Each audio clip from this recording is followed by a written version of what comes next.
नमस्कार, greater Jammu virtual में आपका स्वागत है। ये आप सब जानते हैं कि 370 के एब्रोगेट होने के बाद पहली दफ़ा जम्मू कश्मीर में डीडीसी के चुनाव करवाए गए।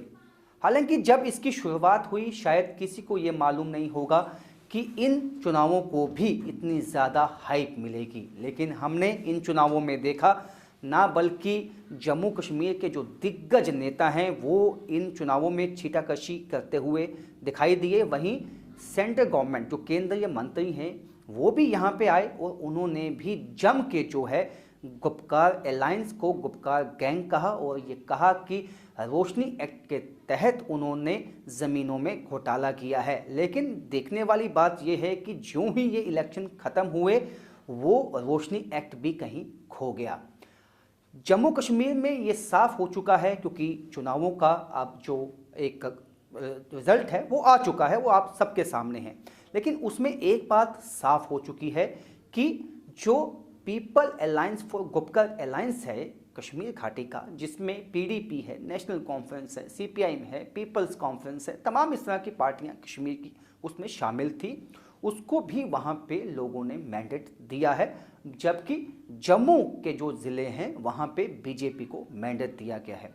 लेकिन बात यहीं तक नहीं रुकी। अब जो है कुछ जो लीडर हैं जिनमें बलवंत सिंह मनकोटिया हैं पैंथर्स पार्टी के, लाल सिंह हैं डोगरा संगठन ने, उन्होंने अब सवालिया निशान लगा दिया है कि जो ये फ्री एंड फेयर इलेक्शन करवाने की बात की गई थी वो झूठी साबित हुई है। हमने ये ग्राउंड रिपोर्ट बनाई है, आप इसको देखें और खुद फैसला करें कि वाकई में किस पार्टी का दावा सही है और किसका गलत है। हमारे साथ रविंदर रैना हैं, बीजेपी के प्रदेश अध्यक्ष। रविंदर जी, जम्मू सूबे में जो है लोगों ने जम के जो है बीजेपी का समर्थन किया है, लेकिन कश्मीर घाटी में 3 ही कमल खिल पाए। भारतीय जनता पार्टी ने पूरे जम्मू कश्मीर के अंदर जिला परिषद के चुनावों में सबसे ज़्यादा लगभग 5 लाख से ऊपर वोट लिए, जबकि गुपकार गठबंधन के जितने दल हैं उसमें अगर कांग्रेस को भी जोड़ दो तो 4,80,000 के करीब करीब उन्होंने वोट लिए। तो ये दिखाता है कि भारतीय जनता पार्टी वर्सेस जो गुपकार गठबंधन था उसके बीच में जो मुकाबला था उसमें भारतीय जनता पार्टी की बड़ी जीत हुई है। बीजेपी ने गुपकार गठबंधन को पछाड़ा है, चाहे वो सीटें हों चाहे वो वोट प्रतिशत हो। भारतीय जनता पार्टी सबसे बड़ी पार्टी के रूप में उभर कर जम्मू कश्मीर में आई। देखिए, बात यह है कि भारतीय जनता पार्टी को 5 जिले में बढ़त मिली है, जो कि 2014 में उनके पास तब से जो है वो इन सीटों में उनके पास जो है असेंबली सेगमेंट्स उनके पास थी, इससे ज़्यादा थी। बहुत से असेंबली सेगमेंट्स उन्होंने जो है वो लूज़ किए हैं। आप देख लीजिए, भद्रवा और डोडा दोनों असेंबली सेगमेंट्स उनके पास थे। रियासी ज़िला तकरीबन उनके पास था, आज रियासी में उनके पास बहुमत नहीं है, इसलिए डोडा डिस्ट्रिक्ट पूरा उनके पास था। उधमपुर ज़िला भी था, इसलिए उधमपुर, जम्मू, सांबा, कठुआ की सीटें छोड़ करके आप आकर देखेंगे तो बाकी जगह उनका वर्चस्व कम हुआ है, वोट प्रतिशत भी कम हुआ। हाँ, विपक्ष का और डाइसेंट का वोट जो बीजेपी के खिलाफ वोट पड़ा है उसकी बड़ी संख्या थी, लेकिन इतने बड़ी इंडिपेंडेंस की तादाद थी, फौज थी कि वो उनमें बट गया, जिस वजह से भारतीय जनता पार्टी कुल मिलाकर के 5 ज़िले में अपने डिस्ट्रिक्ट काउंसिल्स बना पाएगी। लेकिन 15 ज़िले ऐसे हैं यहाँ पर वो नहीं बना सकती। ये संकेत है कि आने वाली सरकार में भारतीय जनता पार्टी किसी तरीके से सरकार नहीं बना पाएगी। एक पार्टी ऐसी भी थी जिसपे सबकी निगाह थी, वो कश्मीर घाटी से उम्मीद थी कि सबसे ज़्यादा जो है सीटें निकाल के आएंगे, क्योंकि उन्हें बीजेपी की बी पार्टी भी कहा जाता है। हालांकि हमेशा से इस बातों का खंडन किया है पार्टी ने। मंजीत जी, जो ये इलेक्शंस थे ये आपके लिए कितने अहम थे और जो रिज़ल्ट आया है उससे उस पर पार्टी का क्या स्टैंड है? देखिए, इलेक्शन जो है वो तो इलेक्शन ही होती है। यहाँ तक पार्टी के स्टैंड की बात है, पार्टी संतुष्ट है इस बात से कि एक पार्टी जो 8 महीने पहले वजूद में आई, 8 मार्च को पार्टी जो है वो हमारी लॉन्च हुई और उसके 15 दिन के बाद यहाँ लॉकडाउन हो गया। 5-6 महीने टोटल लॉकडाउन रहा और उसके बाद पार्टी ने थोड़ी सी एक्टिविटी अपनी शुरू की थी कि ये चुनाव आ गया और एज ए डेमोक्रेटिक पार्टी हमने चुनाव में हिस्सा लिया और मुझे इस बात की खुशी है कि पार्टी ने पहली बार जब चुनाव लड़ा, हालांकि एक तरफ जो people alliance for Gupkar declaration, वो 7-8 पार्टियां इकट्ठी हो गई और यहाँ पे बीजेपी ने भी अपने ढंग से लोगों के सेंटिमेंट्स जो हैं उसको कैश करने की कोशिश की, लेकिन उसके बावजूद भी हमारी पार्टी जो अभी हम अपना ऑर्गेनाइजेशन स्ट्रक्चर भी नहीं बना पाए, फिर भी हमारी पार्टी ने चुनाव लड़ा और पार्टी ने 12 सीटें जीती और बहुत सारी सीटों पे हमने जो है वो इंडिपेंडेंट कैंडिडेट को समर्थन दिया। अगर तमाम मिलाया जाए जो गुपकर अलायंस में जो पार्टियां साथ में हैं, तो आपको लगता है कि ज़्यादा जो काउंसिल्स हैं वो जो अलायंस है उसकी बनेंगी? देखिए बिल्कुल बनेगी, क्योंकि हमारे विनिंग वोट्स ज़्यादा हैं। हम 112 हैं, वो 75 हैं। वो चला रहे हैं ऐसे पूरे हिंदुस्तान में कि जैसे दुनिया उन्होंने उठा ली है। आप अंदाज़ा लगाइए ना, हम तो कह रहे हैं कि भाई जो भी करना है कानून के मुताबिक हो। और हमें दुख है, मैं आपको बताऊं, इंसिडेंट दे रहा हूं, शुपैया के हमारे पार्टी के जीते हुए डीडीसी के लोग ये उठा के ले जा रहे हैं, उनको प्रेशराइज कर रहे हैं और इनकी एजेंट पार्टी जो है अपनी पार्टी, उसमें वो शामिल कर रहे हैं। हमारे एमएलसी को अरेस्ट किया इन्होंने, हमारे लीडरों को अरेस्ट किया, हमारे एडवोकेट साहब हैं वहाँ पे, शबीर साहब, उनको अरेस्ट किया है। जनसैलाब वहाँ पे देखने को मिलता था, वो वोट्स में क्यों नहीं तब्दील हो पाया? देखिए, अगर ये लोगों का फैसला है तो हमारे सिर माथे के ऊपर है और रिज़ल्ट चूँकि अनाउंस हो चुके हैं, इसलिए इसके ऊपर ज़्यादा मुझे नहीं लगता कि कोई भी कमेंट करना चाहिए। अगर लोगों ने वोट हमारे खिलाफ डाला है तो हम उसको कबूल करेंगे, लेकिन बहुत सारी ऐसी चीज़ें भी हैं जो बड़े सवालिया निशान भी यहाँ खड़े होते हैं और पूरे जो कॉन्स्टिट्यूंसीज़ हैं वहाँ भी लोग ये प्रश्न जो है वो उठा रहे हैं कि लोगों में एक भारी रोष जो है वो भारतीय जनता पार्टी के प्रति देखा जा रहा था। और पैंथर्स पार्टी जो करती रही है पिछले 6 वर्षों से लगातार एक एक मुद्दे को उभारती रही है, चाहे वो नौजवानों का मसला है, चाहे वो मुलाजमीन का मसला है, चाहे वो किसानों का मसला है, चाहे वो डेली वेजेस का मसला है, चाहे वो अंडर एम्प्लॉयड कॉन्ट्रैक्चर्स का मसला है। कोई ऐसा मसला नहीं था जो पैंथर्स पार्टी ने ना उभारा हो। तो अपनी जिम्मेदारी को हमने पूरे तरीके से अदा किया है और इस बात का हमें बहुत अपने आप के ऊपर गर्व भी है। चाहे जीत किसी की भी हो, लेकिन डेमोक्रेसी की भी जीत हुई है, क्योंकि ऐसा 370 के एब्रोगेट होने के बाद ये पहली दफ़ा इलेक्शन थे और एक तरह से सभी पार्टियों को ये पता नहीं था कि लोग इसको कैसे लेंगे। अब जब हो चुके हैं, अब आपको लगता है कि लोगों ने 370 को एक्सेप्ट किया है? बिल्कुल, जो भी जीता है लोकतंत्र जीता है और इस लोकतंत्र को जिताने में मैं कहूँगा कि हमारे केंद्रीय नेतृत्व का बहुत बड़ा रोल रहा है। क्योंकि जब ये इलेक्शन की घोषणा हुई तो नेशनल कॉन्फ्रेंस ने ये कहा कि हम जब तक 370 नहीं आएगी, जब तक स्टेट हिट नहीं आएगी, हम जो है इलेक्शन नहीं लड़ेंगे। और जिस प्रकार की स्ट्रैटेजी बनी और जब घोषणा हुई उनको मजबूरन यहाँ पर आना पड़ा और उनको अलायंस भी करना पड़ा। आज Bharatiya Janata party versus all है, इस प्रकार की सिचुएशन क्रिएट की और इससे लोकतंत्र, क्योंकि इन्होंने जब इलेक्शन नहीं लड़ने की बात की तो इसका मतलब है लोकतंत्र तांत्रिक व्यवस्था में इन्होंने विश्वास जो है उससे अपने आप को हटा दिया, क्योंकि ये चाहते थे कि किसी तरीके से 370 35A के नाम पर फिर से खून खराबे की तरफ जो है धकेला जाए, यहाँ इलेक्शंस नहीं हों। और हमारी जब सरकार थी, जब ये बात हुई थी कि यहाँ इलेक्शन कराओ, प्रधानमंत्री जी का बड़ा आग्रह था, उसके बावजूद भी जो है पीडीपी और सारी पार्टियाँ, कश्मीर केंद्रित पार्टियाँ और कांग्रेस भी एकजुट हो गई कि नहीं इलेक्शन नहीं। सिर्फ भारतीय जनता पार्टी कहती थी कि जो पंचायती राज है उसके 3 टायर्स हैं, बीडीसी है, डीडीसी है, उसको कंप्लीट होना चाहिए। ये जो रिजल्ट है इनको कैसे देखते हैं? रिजल्ट मैं झूठे देखता हूँ, गलत देखता हूँ। आपको याद करवाऊंगा कि मैंने 96 में इलेक्शन लड़ा था, बैलेट पेपर पे था। उस समय जब बैलेट पेपर पे इलेक्शन हुआ तो जब हमने वो संदूकड़ियाँ भरी तो संदूकड़ियों के साथ बसों में, गाड़ियों में, ट्रकों में हमारे वहाँ वो एजेंट बिठा के लाए। पहली बार हुआ कि ट्रकों में, गाड़ियों में। अब आपको लगता है कि प्रशासन ने सहयोग दिया है बीजेपी का और कुछ यहाँ पे जो एक फ्री एंड फेयर इलेक्शन है वो नहीं हुए? नहीं, ऐसा नहीं मैं कहूँगा कि भाई फ्री एंड फेयर नहीं हुआ है, लेकिन जो उनमें है, जैसे पूरा प्रशासन जो था, जो उनकी गलतियों को नज़रअंदाज कर रहा था, वो हो रहा था। जी तो जैसे उनकी आप देखें, उनका खर्चे के ऊपर कोई बात नहीं, हर घर पे झंडा था। अगर उनके झंडे की कीमत निकाली जाए तो वो डिस्क्वालिफिकेशन जाती है। जो कैंडिडेट था उसके ऊपर पर्चा लगा, इट कॉल्स फॉर डिस्क्वालिफिकेशन, लेकिन कुछ नहीं किया गया। हमने बार बार कहा, हमारे इलाके में प्रशासन ने साथ होकर, RNB ने, उनके चीफ इंजीनियर ने, एक्सियन ने भोजपुर में लुक डाली रातों रात इलेक्शन के चलते चलते। दूसरी बार उन्होंने लुक डालने की कोशिश की, मशीनें वहीं खड़ी रही। BSF ने एजेंटों को नहीं बैठने दिया एक भी जगह। खाली आए, कैसे आए वो उनको पता होगा। संदूखड़ी गांव से उठाई मेरे आदमी ने, इवन के प्रिजाइडिंग अफसर को उठाया मेरे आदमी ने, 4 बंदों ने यहाँ से उठा के लाए।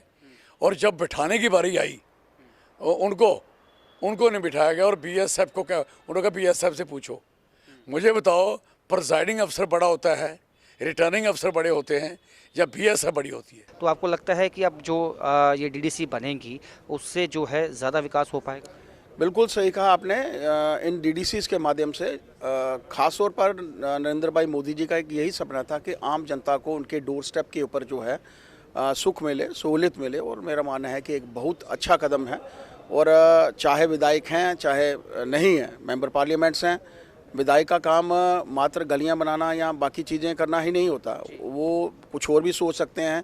लेकिन जो पंचायतों के माध्यम से और उसके बाद BDCs के माध्यम से और आज DDC के माध्यम या चेयरमैन के माध्यम से जो डेवलपमेंट पंचायतों में हो सकती है, उसका मुकाबला नहीं किया जा सकता। और ये पूरे देश भर में होता है, हो भी रहा था, लेकिन जम्मू कश्मीर में पहली बार हुआ है तो लोगों ने खुलकर जो है उसका समर्थन किया। असेंबली चुनाव आएंगे तो आपको लगता है कि अपनी पार्टी इससे अच्छा जो है वो करके दिखाएगी? बहुत ही अच्छा करेगी, बहुत ही अच्छा करेगी, क्योंकि आज लोगों ने ये जो पुरानी पार्टियां हैं इनको भी देख लिया है, जम्मू में भी देख लिया है। अब कितनी बार मोदी साहब के नाम पे वोट मांगेंगे? हर बार, कभी पंचायत में, कभी DDC में, कभी MP में, कभी MLA में, कभी म्यूनसिपैलिटी में। तो अब अल्टीमेटली जो है वो लोग देख रहे हैं कि हर बात पे ये मोदी साहब के नाम पे वोट मांगते हैं, हर बात पे ये मोदी साहब के नाम पे वोट मांगते हैं। जो यहाँ कैंडिडेट हैं वो अपनी कारकर्दगी पे तो वोट नहीं मांगते। तो अल्टीमेटली ये ज़्यादा देर नहीं चलेगी। लोगों को जम्मू कश्मीर अपनी पार्टी, जो नई पार्टी है जिसकी लीडरशिप बड़ी साफ स्वभाव है, और जम्मू कश्मीर अपनी पार्टी वही बात कर रही है जो प्रैक्टिकली पॉसिबल है, जो होने वाला है। ये लोगों को गलत सपने नहीं दिखा रही, और लोग आज समझ रहे हैं, पढ़ा लिखा युवा इस बात को समझ रहा है। कहीं ना कहीं जो BJP है या केंद्र सरकार है वो नेशनल कॉन्फ्रेंस को दबाने की कोशिश में है। ED, NIA इसका जो है गलत इस्तेमाल किया गया है कश्मीर घाटी में। इलेक्शन में भी इन्होंने कोई हरबा नहीं छोड़ा, गाल गलोच तक दी। शेर कश्मीर के फर्जंद डॉक्टर फारूक अब्दुल्ला, जो 3 बार जम्मू कश्मीर के चीफ मिनिस्टर रहे, सेंट्रल के मिनिस्टर रहे, 2 बार MP रहे और आज भी MP हैं। आप अंदाज़ा लगाइए, उनको आप गैंग कह रहे हैं। और कहने वाला कौन है? हिंदुस्तान का होम मिनिस्टर अमित शाह जी, वो उनको गैंग की पदवी दे रहे हैं। इससे बदकिस्मती मैं समझता हूँ एक डेमोक्रेटिक कंट्री के लिए, एक डेमोक्रेसी में इससे बदकिस्मती और क्या होती है।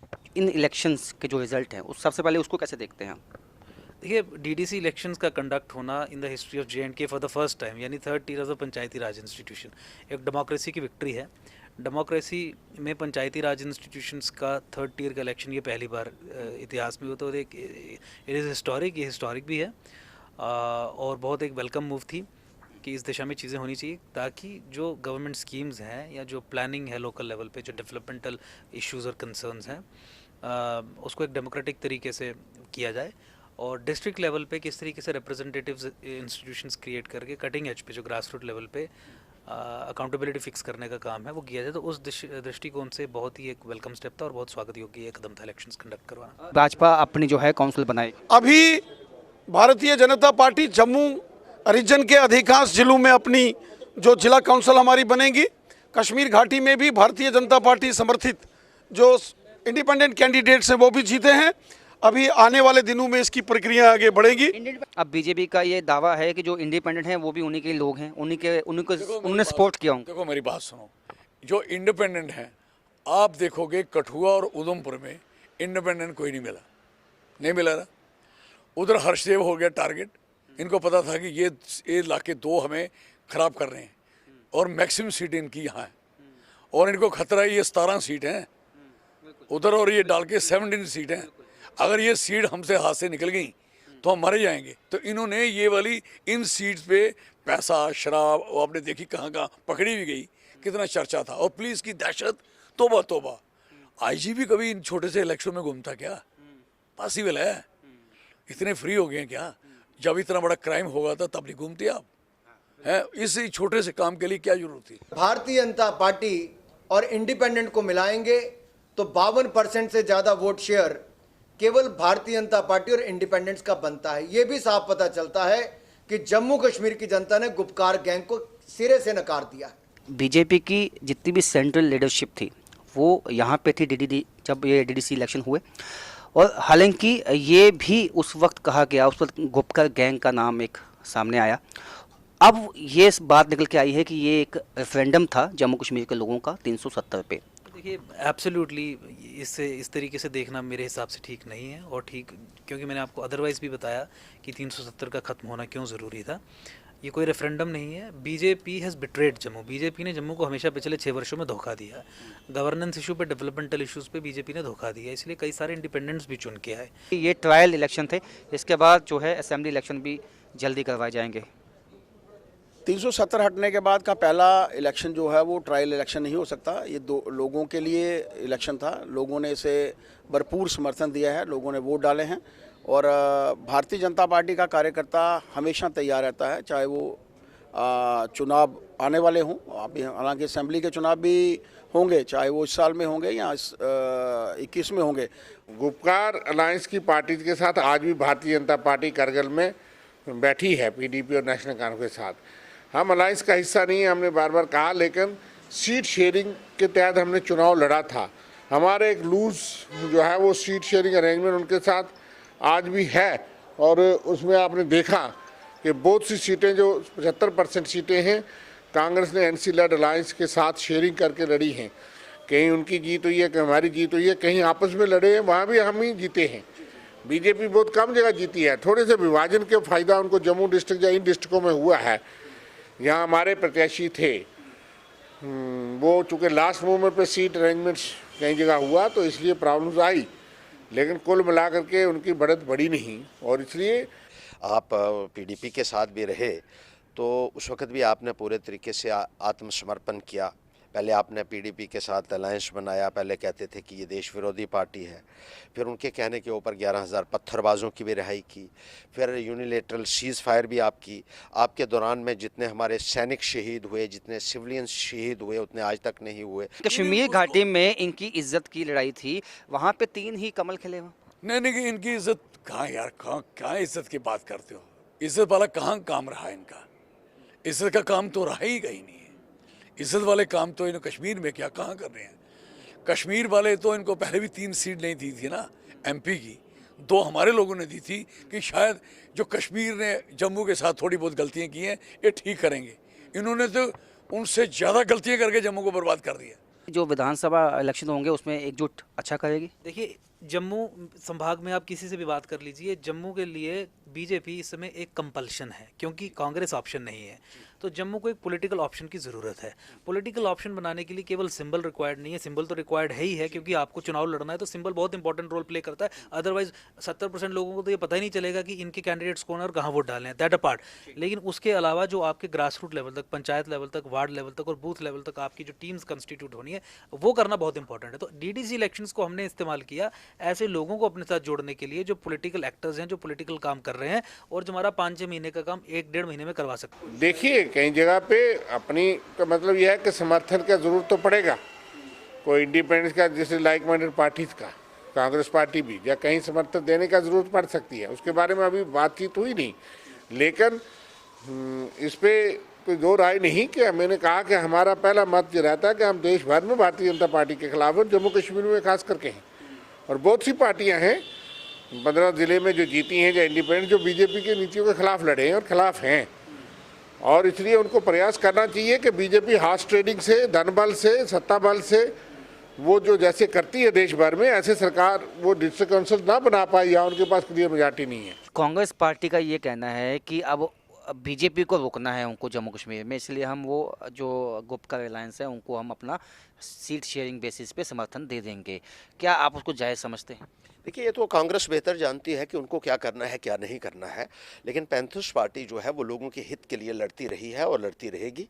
और लोगों से भी हम ये अपील करना चाहेंगे कि अभी हमें जो है वो अपनी आंखें खोलनी चाहिए। अगर हम दोष देते हैं बीजेपी को कि उन्होंने पिछले 6 वर्षों में जम्मू का कुछ नहीं किया है, महाराजा हरि सिंह की छुट्टी तक नहीं वो कर पाए, और वही लोग जो इनको जो है वो कोस रहे थे, आज वही अगर इनके वो जश्न में शामिल हो रहे हैं, तो कहीं ना कहीं हमारे जो लोग हैं, डबल स्टैंडर्ड्स वाले लोग हैं, उनको भी जो है आत्मचिंतन करना पड़ेगा। यहाँ जो जयचंद बैठे हुए हैं उनको भी ये सोच विचार करना पड़ेगा कि हम छोटे छोटे फ़ायदे के लिए अगर उन लोगों के साथ मिल जाएंगे जो जम्मू को सिर्फ इस्तेमाल कर रहे हैं वोटों की राजनीति के लिए और हमारे ऊपर एक के बाद एक जुल्म कर रहे हैं, उनको भी आपको अगर सबक नहीं सिखाएंगे, उन्हीं के हक में आप बयान देते हैं और उन्हीं के गुणगान आप करते हैं, तो किस तरीके से जम्मू को न्याय मिल सकता है? धांधली केवल जम्मू में क्यों हुई, कश्मीर में क्यों नहीं हुई?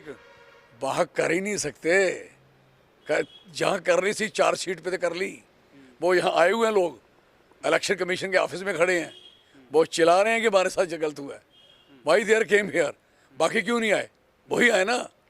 तो हम नहीं जाते कहीं, हम किसी के हमने पहले आके इलेक्शन कमीशन को कहा था के शर्मा साहब को कि जनाब ये जो काउंटिंग का तरीका है आपका गलत है। कि ये ट्रायल चुनाव हैं, इसमें बीजेपी देखेगी कि वो कहाँ पे उनका स्टैंड करती है, और अब असेंबली चुनाव भी जल्द करवा सकते हैं। आपको लगता है ये जल्द करवाएंगे, या आपको लगता है कि अभी जल्द इलेक्शन नहीं होंगे और ये ट्रायल चुनाव नहीं थे? देखिए, ये तो ये खुद ही यही जानते हैं बेहतर कि क्या है, लेकिन जम्मू के लोगों से मैं अपील यही करना चाहूँगा कि डर के माहौल में मत जिएं। इन लोगों ने लोगों को डराया हुआ है, पॉलिटिकल लीडर्स को डराया हुआ है। किसी को कहते हैं कि हम आपको जो है वो मरवा देंगे, किसी को कहते हैं झूठे केस में फंसा देंगे। लोगों को कहा जाता है बीजेपी के खिलाफ बोलेंगे तो राष्ट्र विरोधी हो जाएंगे, बीजेपी को वोट नहीं देंगे तो पाकिस्तानी कहलाए जाएंगे। इस तरीके की राजनीति की जा रही है। और बहुत जगहों पे ये कहा गया कि गरीब लोगों को कि आपका राशन बंद कर दिया जाएगा अगर आप वोट नहीं देंगे, आपका BPL जो है वो काट दिया जाएगा अगर आप वोट नहीं देंगे, आपको PMAY के तहत मकान नहीं दिए जाएंगे। ये तो एक लानत वाली बात है, बीजेपी को लानत भेजता हूँ मैं। 11 वोटों से उनकी हार हुई, क्या कारण रहे, क्यों रहे, इसको बाद में चिंता अवश्य की जाएगी, लेकिन बहुत अच्छा उन्होंने चुनाव लड़ा। कई बार परिस्थितियां स्थानीय तौर पर भी ऐसी बनती हैं, लेकिन कुल मिलाकर देखें तो इस चुनावों में 2178 उम्मीदवार थे, 450 महिलाओं ने इस चुनावों में भाग लिया, जो अपने आप में रिकॉर्ड है। 57 लाख मतदाता थे, 51% मतदाताओं ने अपनी वोटिंग की है। ये अपने आप में दिखाता है कि जम्मू कश्मीर के इतिहास में इतना वोट पड़ना, इतने लोगों का खुलकर मतदान करना, सर्दी को भी मात देना, आतंक को भी मात देना और लोकतंत्र को मजबूत करना, ये जम्मू कश्मीर की जनता ने कहा कि हम फ्रंटियर इलाकों में हैं और लीड करना जानते हैं कि कैसे हम लोकतंत्र को मजबूत करने के लिए लीड करेंगे। और मुझे लगता है बड़ी जीत है लोकतंत्र की। कश्मीर घाटी में जो है, जो गुपकार अलायंस है, उनको भी लोगों ने समर्थन दे दिया है वहाँ पे आकर। हालांकि उनका जो अगर इकट्ठा अगर होते हैं, क्योंकि कांग्रेस ने भी कह दिया है कि अब हम बीजेपी को रोकने के लिए उनको सपोर्ट करेंगे। क्या आप सहमत हैं कि जो कांग्रेस ने किया है ठीक किया? क्यों नहीं करना चाहिए? मुझे बताओ यार, लोकतंत्र में अलायंस होते हैं, अलायंस टूटते हैं, अलायंस बनते हैं, अलायंस होते हैं किसी एक उस दादागिरी को ख़त्म करने के लिए होते हैं, तो होने चाहिए ना। लोग अगर गुपकार आपका एक अलायंस बना है, बने हैं पार्टनर, किसी को क्या तकलीफ है? अब मैं नहीं समझता, उनका बना है कश्मीर का, उनके अपने हालात के मुताबिक बनाया है। हम भी जम्मू के हालात के मुताबिक we are working on that, हम उससे बेटर बनाएंगे, हम भी जम्मू को अपने को स्ट्रांग करेंगे, तरीके से लाएंगे, आपको बताएंगे। जल्दी ही ये सारा आपके साथ हो जाएगा सारा, क्योंकि हम बीजेपी से इस समय हम और जितने भी और पार्टियां हैं, क्षमा करोगे तो we are more than BJP. तो बीजेपी की जड़ें उखड़ चुकी हैं। हमारा इतना ही था कि हमारी जगह जगह पे पॉलिटिकल एक्टर्स जो हैं वो खड़े होने चाहिए, ताकि एकजुट जम्मू के ऑर्गेनाइजेशनल एक्सपेंशन का काम जो DDC इलेक्शंस के बाद शुरू होगा, जिसके बाद हम अगले विधानसभा चुनाव लड़ने की परिस्थिति में आ जाएंगे, उसमें हमें एक सपोर्ट मिल जाए, उसमें हमें एक तीव्र गति मिल जाए, और वो पाने में हम बहुत सक्सेसफुल रहे। एकजुट जम्मू के लिए तो ये चुनाव बहुत एक बढ़िया चुनाव रहा, जहाँ पे हमारे 4-5 महीने का पॉलिटिकल काम 15-20 दिनों में हो गया। दोगला जो संगठन है आपका अब आके, क्योंकि ये ऐसा कहा गया है कि ये ट्रायल था, ये तो अभी एक ट्रायल था, इसके बाद जो है एक जो असेंबली चुनाव होंगे तो उसके लिए ये तैयारी थी बीजेपी की। और आपकी दोगला संगठन की तैयारी क्या है? देखो, उनका ट्रायल नहीं था, वो लोगों में, हिंदुस्तान के देश के लोगों को बताना चाहते थे कि जो हमने तोड़ फोड़ की है जम्मू कश्मीर की, लोगों ने उसमें नाराज नहीं है, ये बताना चाहते थे। शुक्र करो कि ये कम है, बहुत कम है, और भी धांधली करके हुए हैं, मिक्सिंग की प्लान किया है इन्होंने सारा। तो कहने का मकसद है, इनका ट्रायल नहीं था, इनका ये था कि लोगों में एक मैसेज दिया जाएगा कि हमने, देखिए, ये स्टेट तोड़ी, 370 तोड़ी, हमने ज़मीनें इनकी छीनने को जा रहे हैं, किसी की सरगर्वनमेंट लैंड है, कहीं रोशनी है, कहीं दूसरा है, और कहीं टोल हैं, टोल प्लाजे हैं, लखनपुर में ऑब्स्टकल्स हैं, और महंगाई है, और जम्मू कश्मीर को हालात इतना किया। तो हिंदुस्तान के लोगों को खुश करने के लिए कि होगा कि मारे देखो लोग सारे खुश हैं वहाँ के, ये तो साबित हो गया लोग नहीं खुश हैं। आज कौन सा ऑटोनोमस दायरा जो है वो इंडिपेंडेंट रह गया, मुझे बताइए। क्या सीबीआई इंडिपेंडेंटली काम कर रही है? लाल सिंह के ऊपर केस तब पड़ गया जब उन्होंने पार्टी छोड़ दी तो वो भ्रष्ट हो गए। वही ज़मीनें उनके पास उस वक्त भी थी जब वो बीजेपी में शामिल हुए, और जब वो बीजेपी से बाहर निकल गए तो बहुत बड़े भ्रष्ट हो गए। और इनके लीडर जिन्होंने इतनी ज़मीनें घेरी हुई हैं, कोई पूछने वाला नहीं। जो इनके खिलाफ बोलेगा वो भ्रष्ट भी है, वो राष्ट्र विरोधी भी हो गया। खुद ये गुपकार जो अलायंस बना है उनके साथ करगिल में अलायंस चला रहे हैं, सरकार चला रहे हैं करगिल में, और बीजेपी समर्थन कर रही है एनसी का, एनसी से समर्थन भी नहीं ले रही है। बीजेपी एनसी को करगिल में, लद्दाख ऑटोनॉमस हिल डेवलपमेंट में समर्थन दे रही है, मिलकर वहाँ जो है वो निज़ाम को चला रहे हैं, और यहाँ जो है वो नेशनल कॉन्फ्रेंस इनके लिए गुपकार गैंग है और राष्ट्र विरोधी है। तो अपने गिरेबान में झांक कर भारतीय जनता पार्टी को देखना चाहिए। और लोगों से भी मेरी हाथ जोड़कर विनती है, बहुत हो गया, अब तो पहचानिए, असली और नकली में फ़र्क करना भी देख लीजिए। ये लोग सिर्फ जम्मू को इस्तेमाल करना जानते हैं बाहर, कि किसी न किसी तरीके से जम्मू कश्मीर का नाम लेकर बाहर बटोरे जाएं। जम्मू के लोगों के जज्बात के साथ इनको कोई लेना देना नहीं।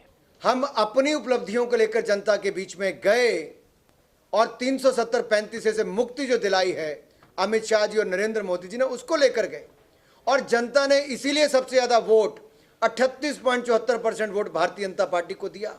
मैं कहूँगा कि बीजेपी से भी पूछिए कि जब सब लोग उनके अगेंस्ट थे, 4G उन्होंने लोगों से छीन ली, और जिस बात को लेकर एक भारी गुस्सा लोगों के अंदर देखने को मिल रहा था। टोल प्लाजाज उन्होंने जगह जगह लगा दिए, और सारे जम्मू में कोई शख्स आपको नहीं मिलेगा जो बीजेपी के हक़ में बात कर रहा हो।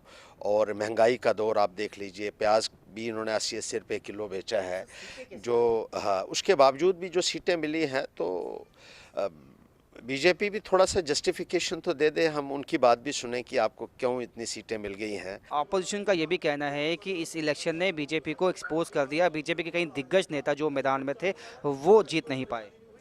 देखिए, सबसे बड़ी पार्टी के तौर पर उभरे, और कश्मीर में भी हमने जीत हासिल की, अच्छे वोट लिए हैं, और ये दिग्गज नेता, भाई पार्टी लड़ रही थी।